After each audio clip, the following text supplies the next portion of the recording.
화면에 보이시는 것처럼 한번 이렇게 비교해보면 어떨까 하는데 제가 한번 질문을 드려볼게요. 과연 사람에게 무엇이 더 강력하게 사람을 속일 수 있을까?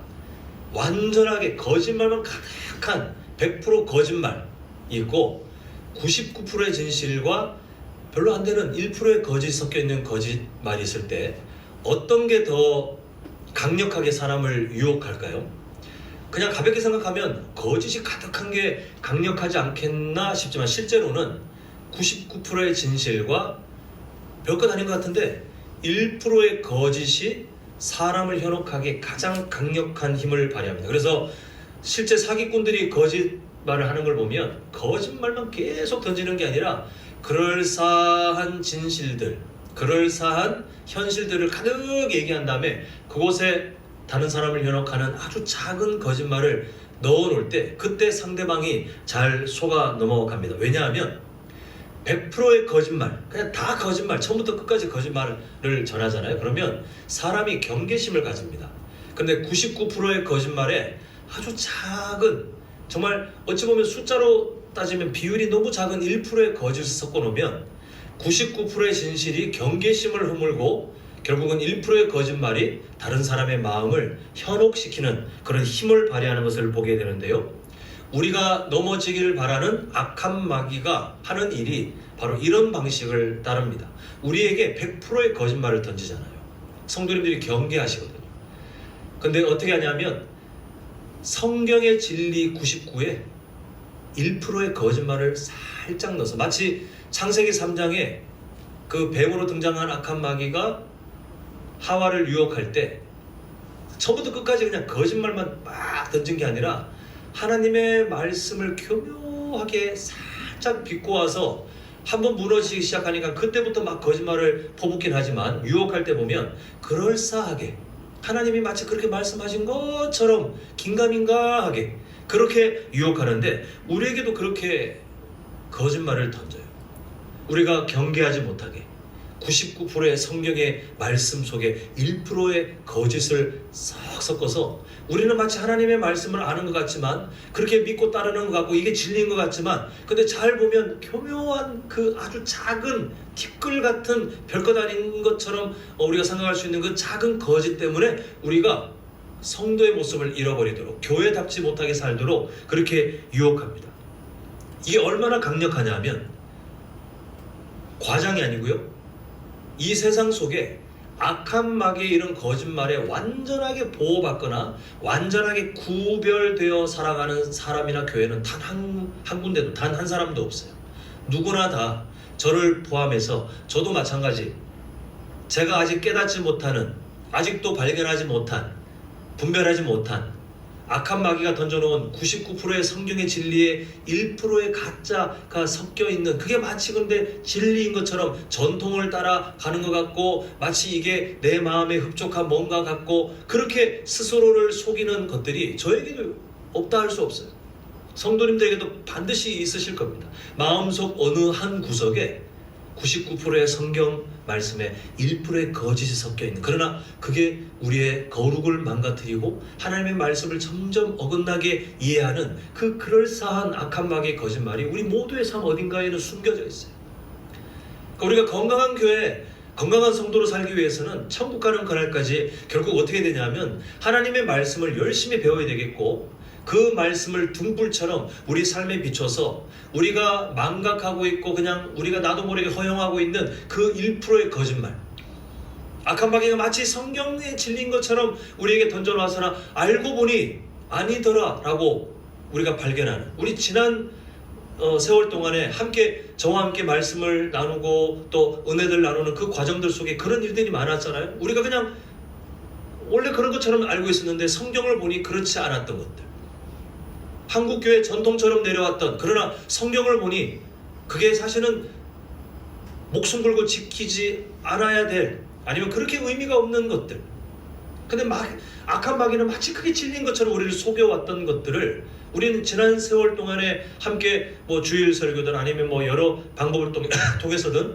하나님의 그 마음들을 우리 함께 찾아왔잖아요.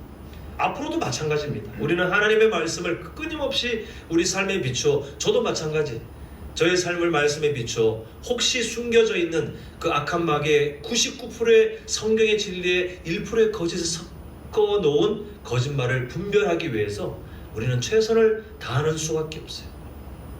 그냥 나는 다 알고 있는 것 같고, 나는 이미 성경을 충분히 이해한 것 같고, 이렇게 착각하는 순간 악한 마귀가 던져놓은 거짓말에 우리는 쉽게 현혹될 수 있는 그런 연약함을 갖고 있습니다.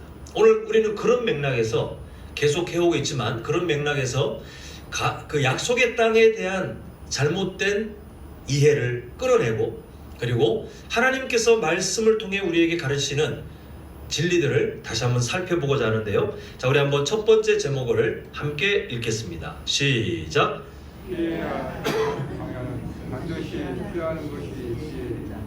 성경 속에 특히 구약 성경의 이스라엘의 역사를 보면 이스라엘 백성들이 크게 두 종류의 광야를 경험해요.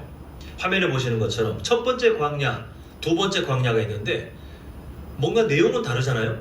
근데 실제로는 이 광야가 같은 성격을 갖고 있는 것을 보게 됩니다. 하나씩 한번 설명드리자면, 첫 번째 광야, 가데스 바네아, 가나안 땅을 이제 눈앞에 두고 하나님께서 이스라엘 백성들이 그 시내산 언저리에서 하나님 앞에서 언약을 맺을 수 있는 은혜, 그리고 하나님 나라로서 어떻게 살아가야 될지 말씀에 훈련받고 드디어 진격해서 가데스 바네아에 도착해서 12명의 정탐꾼을 파송하잖아요.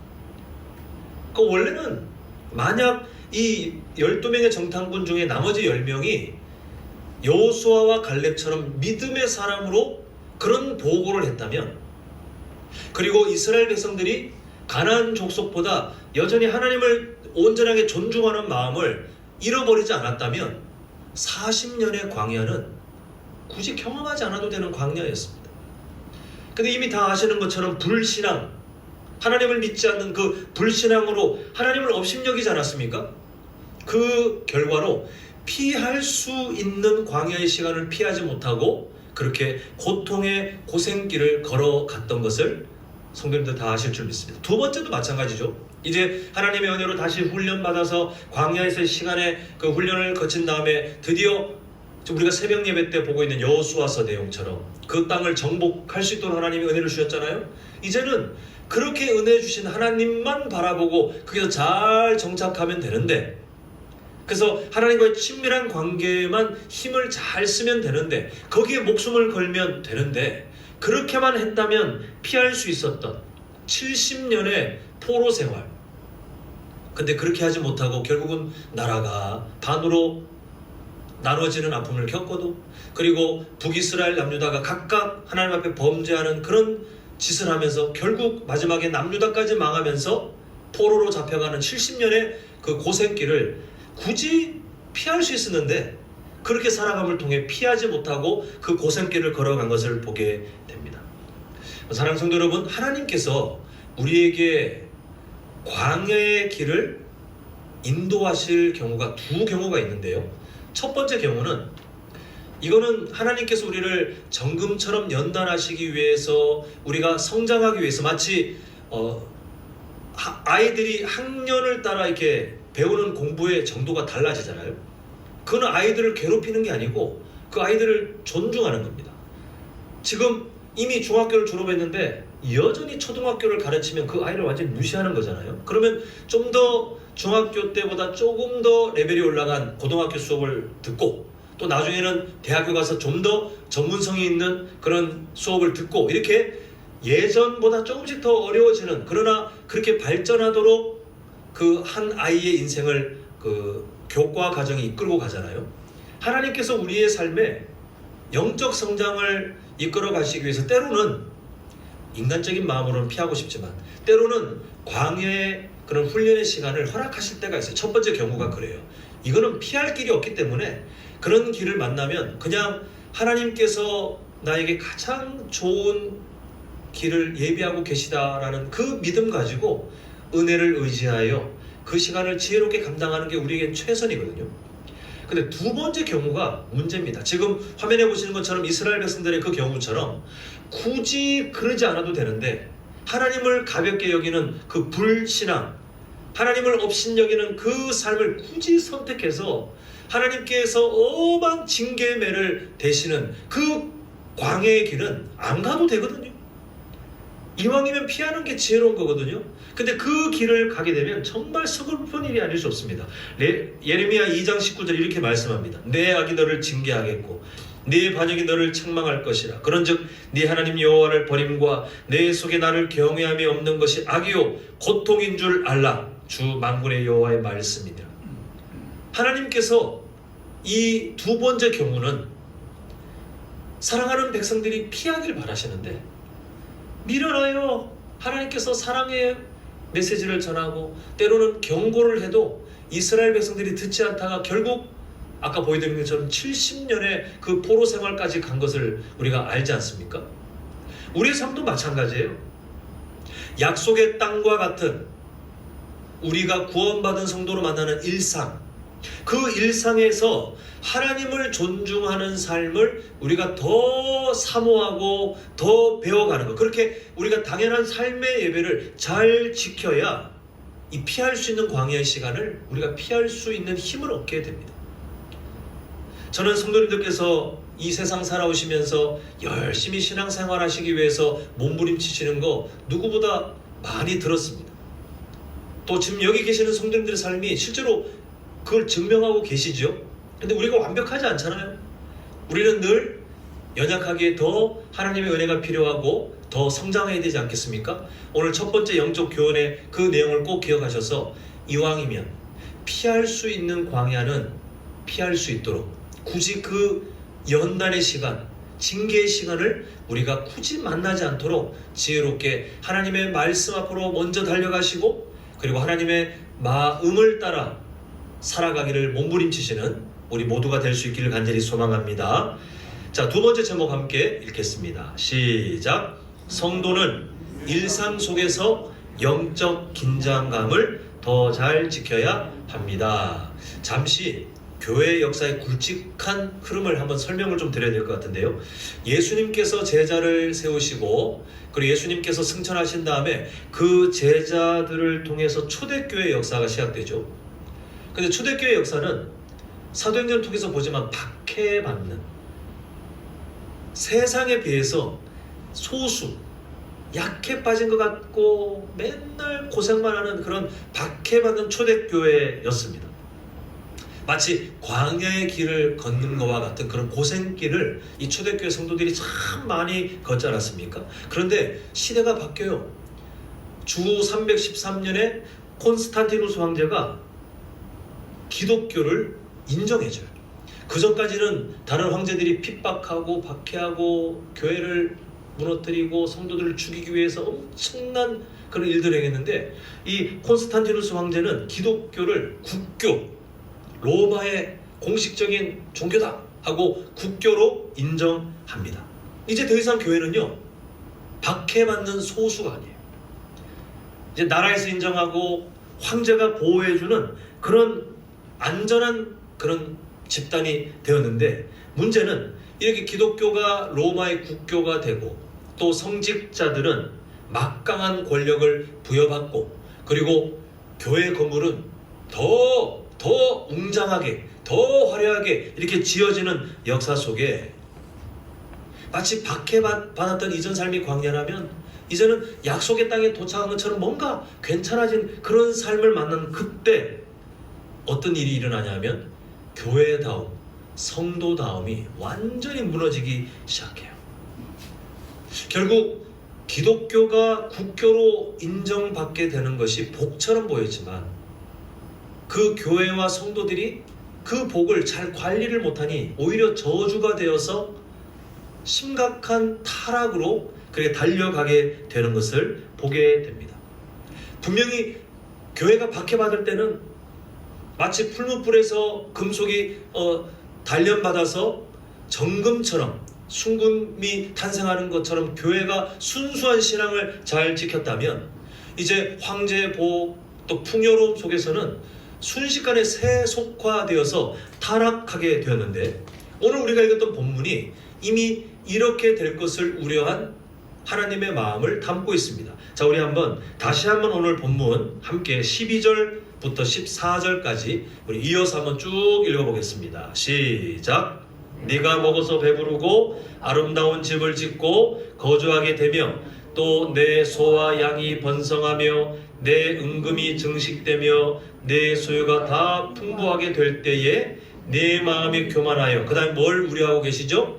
내 하나님 여호와를 잊어버릴까 염려하노라 라고 했던 그 일이 가나안 땅을 살았던 이스라엘 백성들에게도 나타났었고, 그리고 똑같은 패턴이 로마 카톨릭에 똑같이 나타나서 타락상이 나타난 것을 보게 됩니다. 이제 한번 여쭤보고 싶어요. 그러면 우리가 속해 있는 한국교회는 어떠한 상태일까요?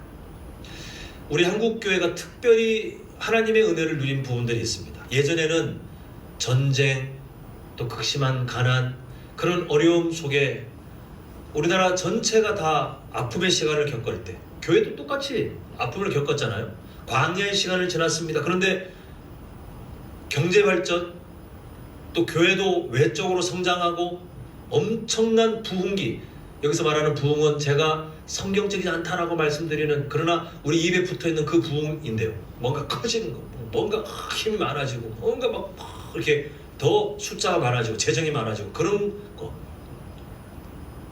그런 시기를 겪었어요.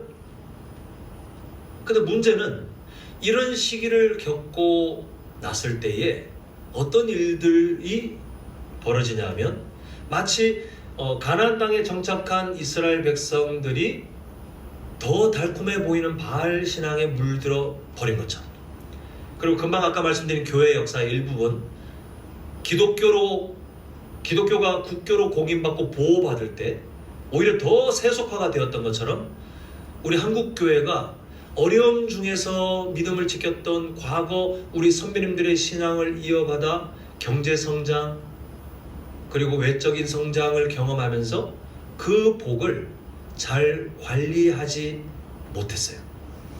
그래서 어떻게 되냐면 그 성장, 그게 달콤한 교회의 잘못된 강단의 메시지가 되어서 물질 만능주의, 그리고 하나님께서 절대 그렇게 살지 말라 하셨는데 바벨론의 그 문화처럼 더 거대한 것이 복받는 것, 더 재정이 많아진 것이 복받는 것, 세상에서 더 힘을 많이 받는 것이 복받는 것, 이런 마음들이 더 사모하게 되고, 그렇게 한국 교회가 안타깝지만 지금 많이들 걱정할 정도로 교회 모습, 성도의 모습을 많이 잃어가고 있어요.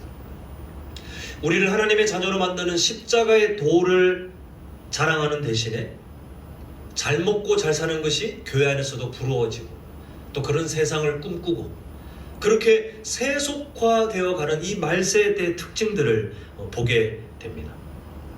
땅의 가치관을 사모하는 하나님 나라의 백성들, 그러니까 무너질 수밖에 없는 거예요. 패턴이 똑같지 않습니까? 그 구약 성경에 나타났던 이스라엘, 그리고 초대교회를 거친 다음에 그 로마 카톨릭, 그 오늘날 소금과 빛의 사명을 점점 잃어간다고 걱정하고 있는 한국 교회, 공통점이 뭐냐면 하나님께서 주신 은혜의 시간을 복으로 받아 잘 지키지 못한 탓이에요. 하나님께서 주신 그 은혜의 시간들이 분명히 있었거든요.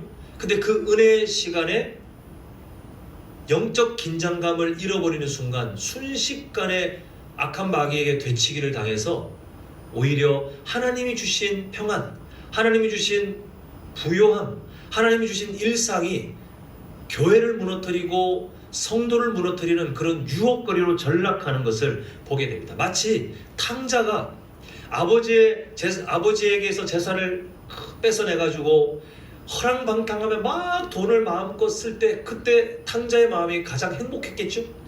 근데 가장 행복했던 그 시기가 사실은 가장 위험했던 것처럼, 오늘날 우리가 살아가면서 우리가 하나님께서 주신 일상을 살아갈 때에 그 일상 속에 영적 긴장감을 잃어버리면 우리 역시 지금까지 있었던 이스라엘 백성들의 타락, 초대교회의 타락, 그리고 한국교회의 지금 타락상처럼 우리도 하나님 앞에서의 그 자녀의 정체성을 잃어버리고 충분히 세속화될 수 있는 위험이 우리가 누리고 있는 일상 속에 숨겨져 있다는 것이 성경의 경고입니다. 바라기는 우리 성도님들, 하나님이 주신 성도의 일상 속에 우리가 어찌 보면 평안, 큰 고민 없이라고 말할 수 있는 이 성도의 일상을 경험하고 계시다면 더 하나님 앞에 바로 설 수 있는 영적 긴장감을 사모하셔서 우리는, 특히 우리 교회는 절대로 지금까지 구약의 이스라엘 백성들, 초대교회의 어떤 그 로마 가톨릭, 그리고 한국교회의 타락상을 따라가지 않는 구별된 믿음의 공동체로 살아갈 수 있기를 간절히 소망합니다. 자, 마지막 세 번째 제목 함께 읽겠습니다. 시작.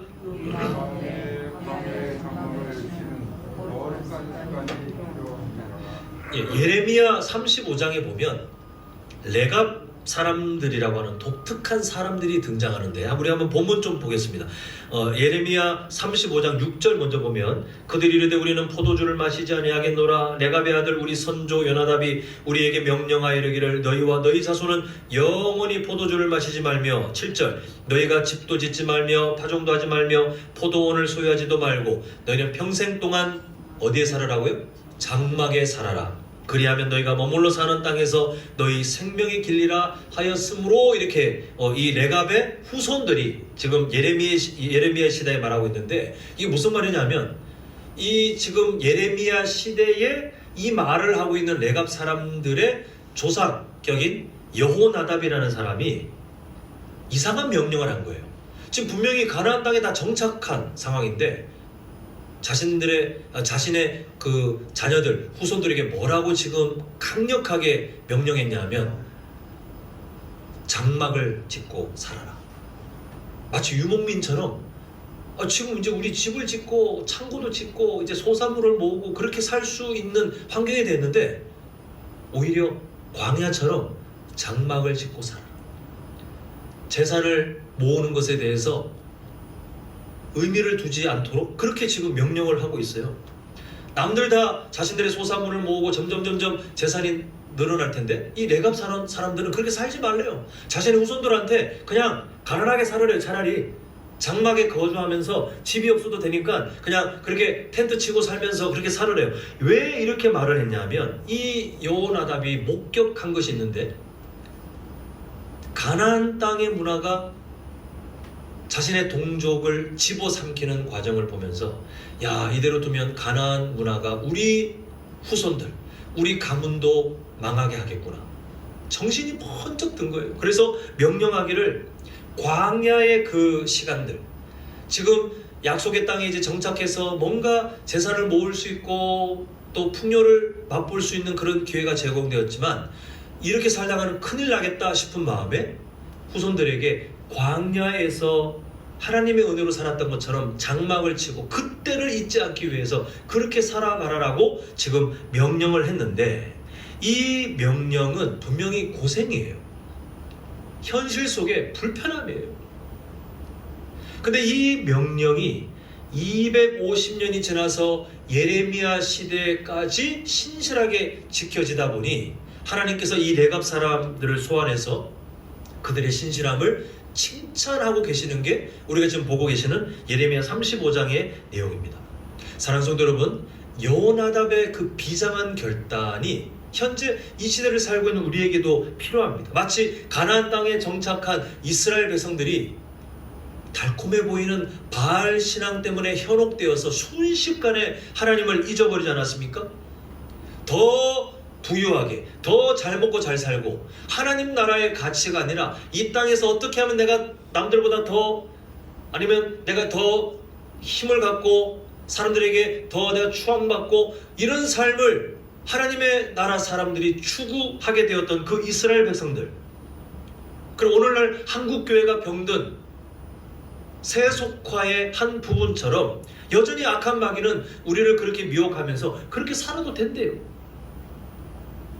예수님 믿고 복 받으세요의 그 복이 마치 그런 것처럼 아직도 암암리에 사람들에게서 전해지고 있잖아요. 예수님 믿고 복 받으세요. 예수님 믿고 뭔가 문제가 해결되고, 예수님 믿고 뭔가 건강이 나아지고, 예수님 믿고 뭔가 그 경제적인 문제가 괜찮아지고, 예수님 믿고 자녀들의 길이 잘 되고, 이게 그 안에 축약되어 있어요. 예수님 믿고 복 받으세요. 근데 우리가 전하는 복음은 그게 아니잖아요. 죄의 문제가 끊어지도록 하나님께서 준비하신 그 복음의 내용을 어느 순간 한국교회의 세속화와 맞물려 예수님 믿고 복 받으세요가 그쪽으로 가고 있는 그런 시대. 악한 마귀는 여전히 우리를 그렇게 미혹해요. 제가 오늘 설교 도입에서 말씀드렸잖아요. 99%의 진리에 1%의 거짓을 섞을 때 가장 위험하다 그랬잖아요. 오늘날 한국교회가 추구하고 있는 바가 비성경적이라고 생각 안 하니, 괜찮다고 생각하니 모두들 그렇게 살고 있는 것 아니겠습니까? 오늘 우리는 이 레갑 사람들의 선조였던 그 조상이었던 여호나답의 그 결단, 비록 이 땅에 두 발을 딛고 살고 있으나 그러나 장막을 치고 광야에서 배웠던 그 신앙을 잃어버리지 않고자 몸부림쳤던 그 비장한 결단이 오늘 이 시대를 살아가고 있는 성도님들 모두에게 더 필요한지 모르겠습니다. 우리가 아무리 말로 나는 예수님 잘 믿을 수 있어요 라고 결단한들, 우리가 갖고 있는 본연적인 연약함은 천국 가는 그날까지 해결이 되지 않아요. 그러니까 성도님들의 마음은 의심하지 않습니다. 근데 성도님들이 갖고 있는 연약함은 인정하셨으면 좋겠어요.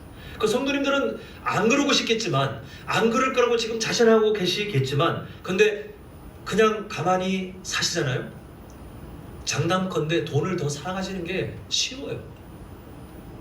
이 세상의 성공의 법칙, 세상의 화려한 것들을 추구하는 게 더 쉬워요. 그건 노력하지 않아도 그냥 막 흘러가요, 그쪽으로. 그리고 그런 성도님들이 막 가득 차잖아요. 우리 실제 그렇지는 않지만 예입니다. 우리 교회 진짜 그런 성도님들이 막 하나하나 가득 차가지고 돈을 사랑하고 세상의 화려한 것들을 사랑하고, 하나님께서는 교회를 그런 공동체로 만드신 적이 없는데 더 거대한 집단, 더 힘있는 집단, 그런 것을 꿈꾸면서 사랑하는 공동체가 되잖아요. 그러면 중세 카톨릭처럼 되는 거예요. 하나님 앞에 악취나는 집단으로 전락할 수밖에 없습니다. 그러므로 우리는 여호나답이 외쳤던 말, 너희는 평생 동안 장막에 살아라. 그리하면 너희가 머물러 사는 땅에서 너희 생명이 길리라. 우리가 재산 다 팔아가지고 어디 산속에 들어가서 과거 중세시대의 어떤 수도사들처럼 살자는 게 아닙니다. 우리는 여전히 하나님이 파송하신 사명지, 이 세상 속에 각자의 역할을 하며 우리는 그렇게 성도로 살아가야 되는데, 우리의 마음은 장막을 세우고 살았던 광야의 신앙, 하나님 없이 살 수 없다고 그렇게 외쳤던, 그래서 일용할 양식을 주신 그 하나님으로 살았던 광야의 신앙을 잊지 않기 위해서 우리 마음에 영적 장막을 늘 치우지 말고 거기서 우리의 신앙을 다시 한번 점검하며 살아가는 우리의 몸부림이 필요하다는 것입니다. 이전까지 보았잖아요. 하나님이 주신, 오늘 설교 제목처럼 하나님이 주신 복인데 그걸 간직하지 못하는 순간 순식간에 저주로 돌변하는 것이 이 약속의 땅의 특징인 것을 우리가 함께 보았습니다. 저는 성도님들께서 늘 매일마다 영적 장막을 점검하셨으면 좋겠어요. 이 세상에 화려한 뭔가를 마음속에 짓지 마시고 하나님께서 우리에게 부탁하신 그대로, 하나님께서 나를 살리셨고 하나님께서 나를 생존하게 하고 계시고 내 인생의 주관자가 하나님이시기에 하나님으로 만족해 살아가고자 몸부림치는 우리 모두의 같은 마음이 되었으면 좋겠는데요. 그렇게 살기 위해서 꼭 강조하고 싶은 그런 신앙의 방법이 있는데, 또 저에게 하나 싶을지 모르겠지만 제가 강조할 게 그거밖에 없는 것 같아요. 여러분, 매일마다 성도님들의 삶에 개인 묵상의 시간이 충분히 할애되어 계셔야 마음의 영적 장막을 치고 살 수 있어요. 하나님의 말씀이 내 삶에 등불처럼 비춰주는 그 시간, 그리고 우리 삶에 하나님께서 주시는 도전들, 그 질문들이 던져질 때 그 질문을 마주하고 내 삶을 들여다보면서 내 마음에 헛된 건물을 쌓고 있다면 허물어뜨리고 겸손하게 영적 장막을 치고 하나님으로만 살아가고자 몸부림치는 그 삶을 우리는 그렇게 매일마다 점검하며 또 다음날 점검하고 또 그 다음날 점검하고 그렇게 살아가야 우리가 이 말세 때에 하나님이 기뻐하시는 성도의 삶, 교회의 삶을 우리는 잘 간직하며 하나님이 주신 성도의 일상을 복으로 우리가 잘 지켜나갈 수 있는 힘을 얻게 됩니다. 저는 성도님들께서 큐티책 구입해서 갖고 계신 분도 계신 걸로 알고 있고 또 주보에 수록된 본문을 보시는 분도 계신 걸로 알고 있는데 매일마다 그걸 곁에 두고 들고 메모하고 만지작거리고 해서 책이 너덜너덜하고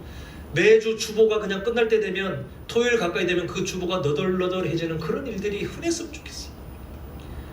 주보를 그냥 바로 인쇄해드린 것처럼 매일 빳빳하게 새 것처럼 집안 어딘가에 두거나 받아가지고 가끔씩 제가 주일날 이게 그 뒤에 끝나고 갈 때 보면 주보를 놔두고 가신 분들 보면 안타까워요.